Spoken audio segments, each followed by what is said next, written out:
when Ronald Reagan basically decimated the federal funding for urban housing, it never came back.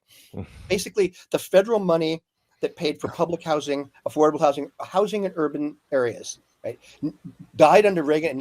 It didn't come back under Clinton. It didn't come back under Obama. It didn't come back under Biden, right? The whole idea of rejuvenating and helping urban areas kind of died as the Democratic Party became the party of the suburbs. Mm-hmm. Right? And the Republican Party became the party of don't give any money to in any way that might possibly help, for example, black people. I mean, that was Reagan's whole thing. Reagan's presidential campaign, and again, I'm very old. I was there then. Reagan's presidential campaign was fundamentally racist. I mean, he basically said, let's stop taking white people's money and give it to programs that help black people.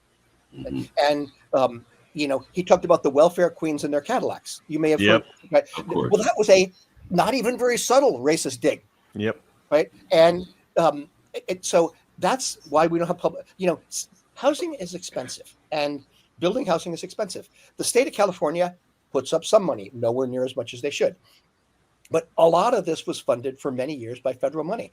And when that got cut off, and now, God help us, we're not going to get a penny out of Trump, it becomes very difficult to do. Now, let me set that aside for a second. There is a way to do this. Right? Many of us may have had issues with the Internal Revenue Service, but one of the things the IRS is very good at is data. Mm-hmm. Right? And they have a data shop, and they have people there who help researchers use their data. And I called the IRS a few weeks ago, and I got a data nerd like me on the phone, and we walked through the data on tax returns in San Francisco.